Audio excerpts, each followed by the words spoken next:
ಬಾಗಲಕೋಟೆ ಜಿಲ್ಲೆ ಹುನಗುಂದ ತಾಲ್ಲೂಕು ಕೃಷಿ ಸಮಾಜದ 598 ಅಜೀವ ಸದಸ್ಯತ್ವ ಹೊಂದಿರುವ ಹಾಗೂ 15 ನಿರ್ದೇಶಕ ಬಲದ ಕಾರ್ಯಕಾರಿ ಸಮಿತಿಯ 2025 ರಿಂದ 26ನೇ ಸಾಲಿನಿಂದ 2029 ರಿಂದ 30ನೇ ಸಾಲಿನ 5 ವರ್ಷಗಳವಧಿಗೆ ದಿನಾಂಕ ಡಿಸೆಂಬರ್ 15, 2024 ರಂದು ಜರುಗುವ ಚುನಾವಣೆಗೆ ತಾಲ್ಲೂಕು ಕೃಷಿ ಸಮಾಜದ ಅಜೀವ ಸದಸ್ಯತ್ವ ಪಡೆದಿರುವ ಸದಸ್ಯರಿಂದ ತಾಲ್ಲೂಕು ಕೃಷಿ ಸಮಾಜದ ಕಾರ್ಯಕಾರಿ ಸಮಿತಿ ಸಭೆಗೆ ಇಚ್ಛಿಸಿ ಒಟ್ಟು 19 ಅಭ್ಯರ್ಥಿಗಳು ಕೊನೆಯ ದಿನಾಂಕವಾದ ಡಿಸೆಂಬರ್ 6, 2024 ರಂದು ಹುನಗುಂದ ತಾಲ್ಲೂಕಿನ ಕೃಷಿ ಸಹಾಯಕ ನಿರ್ದೇಶಕರ ಕಚೇರಿಯಲ್ಲಿ ಕೃಷಿ ಸಹಾಯಕ ನಿರ್ದೇಶಕರು ಮತ್ತು ಚುನಾವಣಾಧಿಕಾರಿಗಳಾದ ಸೋಮಲಿಂಗಪ್ಪ ಅಂಟರತಾನಿಯವರಿಗೆ ತಮ್ಮುಮೇದುವಾರಿಕೆಯ ನಾಮಪತ್ರ ಸಲ್ಲಿಸುವ ಪ್ರಕ್ರಿಯೆ ಜರುಗಿತು.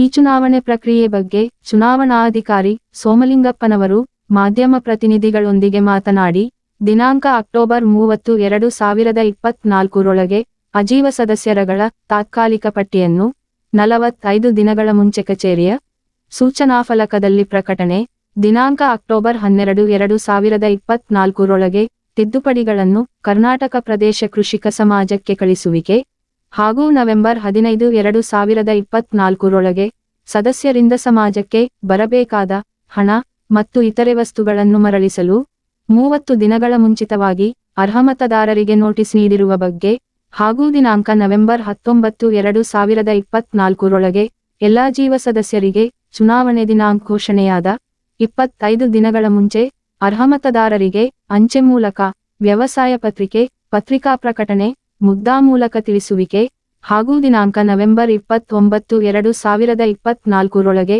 ಅಜೀವ ಸದಸ್ಯರಿಂದ ಸಮಾಜಕ್ಕೆ ಬರಬೇಕಾದ ಹಣ ಮತ್ತು ಇತರೆ ವಸ್ತುಗಳನ್ನು ಚುನಾವಣೆ ಜರುಗುವ 15 ದಿನಗಳ ಮುಂದೆ ಹಿಂದಿರುಗಿಸುವಿಕೆ. ನಂತರ ದಿನಾಂಕ ನವೆಂಬರ್ 30, 2024 ರಿಂದ ನಾಮಪತ್ರ ವಿತರಣೆ. ನಂತರ ದಿನಾಂಕ ಡಿಸೆಂಬರ್ 6, 2024 ರಂದು ನಾಮಪತ್ರ ಸಲ್ಲಿಸುವ ಅಭ್ಯರ್ಥಿಗಳು 7 ದಿನಗಳ ಮುಂಚೆ ಅರ್ಜಿಯೊಂದಿಗೆ 250 ರೂಪಾಯಿಗಳನ್ನು ಠೇವಣಿಯಾಗಿರಿಸಿದ ಪಾವತಿ ಪಹಣಿಪತ್ರದೊಂದಿಗೆ ನಾಮಪತ್ರ ಸಲ್ಲಿಸುವ ಕೊನೆಯ ದಿನದ ಬಗ್ಗೆ.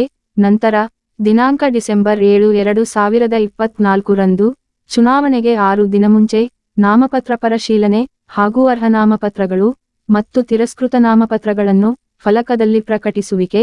ನಂತರ ದಿನಾಂಕ ಡಿಸೆಂಬರ್ 9, 2024 ರಂದು ನಾಮಪತ್ರ ವಾಪಸ ಪಡೆಯುವ ಮತ್ತು ಅಂತಿಮ ಉಮೇದುವಾರಿಕೆ ಪಟ್ಟಿ ಪ್ರಕಟಣೆ ಸೇರಿದಂತೆ ಇತರೆ ಮಾಧ್ಯಮ ಪ್ರತಿನಿಧಿಗಳು ಕೇಳಲಾದ ಪ್ರಶ್ನೆಗಳಿಗೆ ಉತ್ತರಿಸಿದರು. ಏತನ್ಮಧ್ಯೆ ಈ ಒಂದು ಚುನಾವಣಾ ಕಾರ್ಯಾಲಯದಲ್ಲಿ ಉಮೇದುವಾರಿಕೆ ಸಲ್ಲಿಸುವ ಅಭ್ಯರ್ಥಿಗಳು ಉಪಸ್ಥಿತರಿದ್ದರು. Loknayak Kannada news bureau report Hungund. ಕೃಷಿ ಸಮಾಜದ ಒಂದು ಚುನಾವಣೆ ಘೋಷಣೆ ಆಗಿದ್ದು ಯಾವಾಗ, ಇದು ನಂತರ ಯಾವ ರೀತಿ ಪ್ರಕ್ರಿಯೆಗಳನ್ನು ಅದ್ರ ಬಗ್ಗೆ ಸ್ವಲ್ಪ ಮಾಹಿತಿ ಕೊಡ್ತೀವಿ ಸರ್. ಇದು ಚುನಾವಣೆ 30/10/2024 ನಾಲ್ಕಕ್ಕೆ ಇದು ಪ್ರಕ್ರಿಯೆ. ಇದಕ್ಕಿಂತ 45 ಡೇಸ್ ಹಿಂದೆಯೇ ಚುನಾವಣೆ ಘೋಷಣೆ ಆಗಿದೆ. 30ನೇ ತಾರೀಕು ಕೊನೆಯ ದಿನವಾಗಿತ್ತು.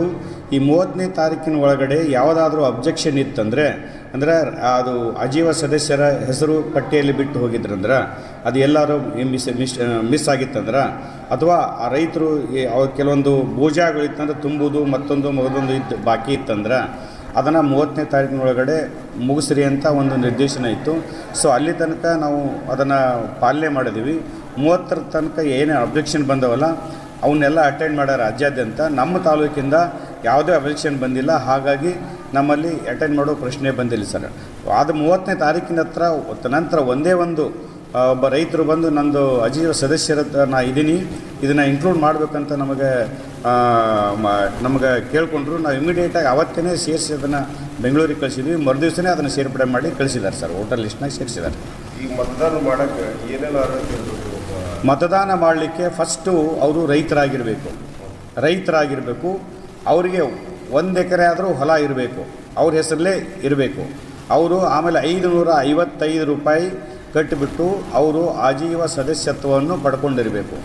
ರಾಜ್ಯ ಕೃಷಿಕ ಸಮಾಜಕ್ಕೆ 555 ರೂಪಾಯಿ ಫೀಸನ್ನು ಕಟ್ಟಿ ಆಜೀವ ಸದಸ್ಯತ್ವವನ್ನು ಪಡ್ಕೊಂಡಿದ್ದವ್ರಿಗೆ ಎಲಿಜಿಬಲ್ ಅದಾರೆ. ನಮ್ಮಲ್ಲಿ ಇಲ್ಲಿ ಕೊಟ್ಟಿದ್ರು ನಾವು ಕಳಿಸ್ತಿದ್ವಿ. ನೇರವಾಗಿ ಕೆಲವೊಂದಷ್ಟು ಅಲ್ಲೇ ನೇರವಾಗಿ ಬೆಂಗಳೂರಲ್ಲೂ ಮಾಡ್ಕೊಂಡಿದ್ದಾರೆ. ಅವು ಕೂಡ ಎಲ್ಲವೂ ಇದರಲ್ಲಿ ಪಟ್ಟಿಯಲ್ಲಿ ಅದಾವೆ. ಅಲ್ಲಿ ಈಗ ಅಲ್ಲಿ ಕಳಿಸ್ಬೇಕಂತಂದ್ರೆ ಅವ್ರಿಗೆ ಮಾಹಿತಿ ಗೊತ್ತಾಗ್ಬೇಕಲ್ಲ ಸರ್, ಅವ್ರಿಗೆ ಮಾಹಿತಿ ಕೊಡೋ ಈಗ ಆಜೀವ ಸದಸ್ಯತ್ವ ಆಗಲಿಕ್ಕೆ ಸದ್ಯಕ್ಕೆ ಅವಕಾಶ ಇಲ್ಲರಿ. ಈಗ ಹಿಂದೆ ಏನು 15 ವರ್ಷದಿಂದ ಪಟ್ಟಿ ಇದೆಯಲ್ಲ, ಅದ್ರ ಜೊತೆಗೆ ನಡುವ ಈ ಎಲೆಕ್ಷನ್ ಕೋರ್ಟ್ ಆದೇಶ ಆಗೋಕ್ಕಿಂತ ಮುಂಚೆ ತನಕನೂ ಅವಕಾಶ ಇತ್ತು. ಕೋರ್ಟ್ ಆದೇಶ ಆಗೋ ತನಕ ಮುಂಚೆನೂ ಅವಕಾಶ ಇತ್ತು. ಆಗ ಯಾರ್ಯಾರು ಅಜೀವ ಸದಸ್ಯತ್ವ ಪಡ್ಕೊಂಡಾರ ಅವ್ರಿಗೆ ಈಗ ವೋಟಿಂಗ್ ಪವರ್ ಇದೆ. ಈಗ ಸದಸ್ಯತ್ವ ಹೊಸದಾಗಿ ಬಾಡಿ ಫಾರ್ಮೇಷನ್ ಆದಮೇಲೆ ಮಾತ್ರ ಇದಕ್ಕೆ ಅಜೀವ ಸದಸ್ಯತ್ವ ಪಡ್ಕೊಳ್ಳೋಕ್ಕೆ ಹೊಸದಾಗಿ ಅವಕಾಶ ಕೊಡ್ತಾರಂತೆ.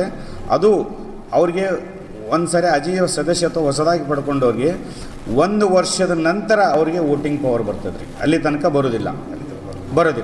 ಈ ಚುನಾವಣೆ ಘೋಷಣೆ ಆದೇಶ ಬಂದ ನಂತರ ಈ ಕ್ಷೇತ್ರದಾಗ ಈ ಒಂದೊಂದು ತಾಲೂಕು ಸಂಬಂಧಪಟ್ಟಾಗ ಈಗ ಯಾವ ರೀತಿ ಪ್ರಕಟಣೆ ಮಾಡ್ತೀವಿ ನೀವು ಗಮನ ತಂದ್ರೆ ರೈತರಿಗೆ? ಇದನ್ನು ಕೇಂದ್ರ ಕಚೇರಿಯಿಂದ ವ್ಯವಸಾಯ ಪತ್ರಿಕೆ ಒಳಗೆ ಈಗಾಗಲೇ 1 ತಿಂಗಳಿಗಿಂತ ಮುಂಚೆನೇ ಇದಕ್ಕೆ ಪ್ರಕಟಣೆ ನೀಡಿದ್ದಾರೆ. ಅದರ ಜೊತೆಗೆ ನಾವು ಕೂಡ ಸಂಬಂಧಪಟ್ಟ ತಾಲೂಕಿನ ಸಹಾಯಕ ಕೃಷಿ ನಿರ್ದೇಶಕರು, ಜಿಲ್ಲೆಯ ಎಲ್ಲ ಸಹಾಯಕ ಕೃಷಿದರು, ಸಂಬಂಧಪಟ್ಟ ಚುನಾವಣಾಧಿಕಾರಿಗಳು ಇದನ್ನು ಪೇಪರ್ ಪ್ರಕಟಣೆ ಹೊರಡಿಸಿ ಈ ಥರ ಚುನಾವಣೆ ವೇಳಾಪಟ್ಟಿ ಎಲ್ಲ ಮಾಹಿತಿನ ನೀಡಿದ್ವಿ. ಯಾವಾಗ ಇದು ಆದೇಶ ಇದು ಪ್ರಕಟಣೆ ಕೊಟ್ಟಿದ್ರು, ಯಾವ ದಿನಾಂಕ ಕೊಟ್ಟಿದ್ರು ಸರ್? ಈಗ ನಾವು 1 ವಾರದ ಹಿಂದೆನೇ ಇದಂದರೆ ಈ ಚುನಾವಣೆ ಇದು ನಾಮಿನೇಷನ್ ಕೊನೆಯ ದಿನಾಂಕ ಮತ್ತೊಂದು ಮಾಹಿತಿಯನ್ನು ಕೊಟ್ಟಿದ್ದೆವು. ಎಲ್ಲ ಪತ್ರಿಕೆ ಇಲ್ಲಿ ಕರೆಸಿದ್ರೆ ನೀವು? ಆ್ಯಕ್ಚುಲಿ ಆಯ್ದ ಪತ್ರಿಕೆಗಳಲ್ಲಿ ಕೊಟ್ಟಿವಿ ಸರ್. ಆಯ್ದ ಪತ್ರಿಕೆ ಕೊಟ್ಟಿದ್ದೀವಿ. ಅಲ್ಲಿ ಇಲ್ಲಿ ಕರೆಸಿ ಮಾಹಿತಿ ಕೊಟ್ಟಿದ್ರು, ಏನೋ ಡೈರೆಕ್ಟ್ ನೀವು ಅಷ್ಟೇ ನಿಮ್ಮ ದೂರವಾಣಿ ಮುಖಾಂತರ ಸಂಪರ್ಕ ಕೊಟ್ಟಿದ್ರು? ಕೆಲವರು ಬಂದವರಿಗೆ ಇಲ್ಲೂ ಹೇಳಿದ್ವಿ, ಆಮೇಲೆ ಕೆಲವರು ದೂರವಾಣಿ ಮುಖಾಂತರನೂ ಮಾಹಿತಿ ಹೇಳಿದ್ದೆ. ಹೌದು, ದೂರವಾಣಿ ಮುಖಾಂತರ ಹೇಳಿದ್ದದ. ಆಮೇಲೆ ಇಲ್ಲಿ ಬಂದವರು ಕೆಲವರಿಗೆ ಕರ್ಸಿನೂ ಕೊಟ್ಟಿದ್ದಾರೆ. ಹೌದ್ರಾ? ಈಗ ಇದ್ರ ಎಷ್ಟು ಮಂದಿ ನಿಮ್ಗೆ ಈಗ ನಾಮಪತ್ರ ಸಲ್ಲಿಸ್ಯಾರ ಸರ್? ಇದುವರೆಗೂ ಹುನಗುಂದ ತಾಲೂಕಿನಾಗ 19 ಜನ ನಾಮಪತ್ರ ಸಲ್ಲಿಸಿದ್ದಾರೆ. ಇದು ಎಷ್ಟು ಸದಸ್ಯರಿಗೆ ಇದು ಚುನಾವಣೆ ನಡೆಯುತ್ತೆ? 598 ಜನಗಳ ಸದಸ್ಯ ಬಲ ಐತ್ರಿ. ಅವರೆಲ್ಲ ಅಜೀವ ಸದಸ್ಯರು, ಅವರಿಗೆ ವೋಟಿಂಗ್ ಪವರ್ ಇದೆ. ಈಗ ಬಾಡಿಗೆ ಬೇಕಾಗಿರುವಂಥ ಆಡಳಿತ ಮಂಡಳಿಗೆ ಎಷ್ಟು ನಿರ್ದೇಶಕರು ಆಯ್ಕೆ ಮಾಡ್ತಾರೆ? 15 ಜನ ನಿರ್ದೇಶಕರನ್ನ ನಾವು ಆಯ್ಕೆ ಮಾಡಬೇಕಾಗಿದೆ. ಅಂದರೆ ಇದರ ಸಾಮಾನ್ಯ ಎಷ್ಟು, ಅದರ್ಸ್ ಎಷ್ಟು? ಎಲ್ಲ ಸಾಮಾನ್ಯರೇ. ಇದಕ್ಕೆ ಕೆಟಗರಿ SC ST ಮತ್ತೊಂದು ರಿಸರ್ವೇಷನ್ ಇಲ್ಲ. ಅವರು ರೈತರಾಗಿದ್ದರೆ ಸಾಕು, ನಮಗಷ್ಟೇ. ರೈತರಿದ್ರೆ ಅಷ್ಟೇ ಸಾಕು. ಆಯ್ತು. ಇದಕ್ಕೆ ನಮ್ಮ ತಾಲೂಕಿನ ರೈತರಾಗಿರಬೇಕು. ಹಿಂದುಳಿದ ಅದಕ್ಕೆ ಅದೇ ಸಂಬಂಧ ಇಲ್ಲ ರೀ. ತಮ್ಮ ಹೆಸರು ಸರ್? ನನ್ನ ಹೆಸರು ಸೋಮಲಿಂಗಪ್ಪ ಅಂಟಿರ್ತಾನೆ ಅಂತ. ನಾನು ತಾಲೂಕಿನ ಸಹಾಯಕ ಕೃಷಿ ನಿರ್ದೇಶಕರಾಗಿ ಇಲ್ಲಿ ಕರ್ತವ್ಯನ ನಿರ್ವಹಣೆ ಮಾಡ್ತಾಯಿದ್ದೇನೆ. ಧನ್ಯವಾದಗಳು ಸರ್. ಇದು ಚುನಾವಣೆ ಅಧಿಸೂಚನೆ ಎಷ್ಟನೇ ದಿನಾಂಕ ಬಡ್ರೈತೆ ಸರ್? ಮತ್ತು ಇವು ಚುನಾವಣೆ ಯಾವ ಪ್ರಕ್ರಿಯೆ, ನಾಮಪತ್ರ ಸಲ್ಲಿಸುವುದು ಯಾವಾಗ, ಹಿಂದೆ ತಗೊಳ್ಳೋದು ಯಾವಾಗ, ಅದ್ರ ಸ್ವಲ್ಪ ಮಾಹಿತಿ ಕೊಟ್ಬಿಟ್ಟು ಸರ್. ಮತದಾನ ಯಾವಾಗ ನಡೀತೈತೆ ಅದರ ಬಗ್ಗೆ ಸರ್. ನಾಮಪತ್ರ 30ನೇ ತಾರೀಕಿನಿಂದ ಹಿಡಿದು 6ನೇ ತಾರೀಕು ಅಂದರೆ ಇವತ್ತು 5 ಗಂಟೆ ತನಕ ಅವಕಾಶ ಇತ್ತು. ಆಮೇಲೆ 9ನೇ ತಾರೀಕಿಗೆ ನಾಮಪತ್ರ ಪರಿಶೀಲನೆ ಇದೆ. ಆಮೇಲೆ 9ನೇ ತಾರೀಕು ಇದನ್ನು ಹಿಂಪಡೆಯಲಿಕ್ಕೆ ಟೈಮ್ ಇದೆ. ನಾಮಪತ್ರನ ವಾಪಸ್ ಕೊಡಲಿಕ್ಕೆ 9ನೇ ತಾರೀಕು ಕೊನೆಯ ದಿನಾಂಕ ಆಗೈತಿ. 12/2024 ನಾಮಪತ್ರವನ್ನು ವಾಪಸ್ ಪಡೀಲಿಕ್ಕೆ ಇದೆ. ಆಮೇಲೆ ಚುನಾವಣೆ 15/12/2024 ಇದರ ಚುನಾವಣೆ ನಡೀತಾ ಇದೆ. ಚುನಾವಣೆ ಎಲ್ಲಿ ಯಾವ ಸ್ಥಾನದಾಗ? ಇದೇ ಬಿಲ್ಡಿಂಗಲ್ಲಿ, ಇದೇ ಪ್ರಿಮೈಸ್, ಇದೇ ಬಿಲ್ಡಿಂಗಲ್ಲಿ ಚುನಾವಣೆ ನಡೀತಿದೆ. ಕಟ್ಟಡದೊಳಗೆ? ಹೌದು ಸರ್.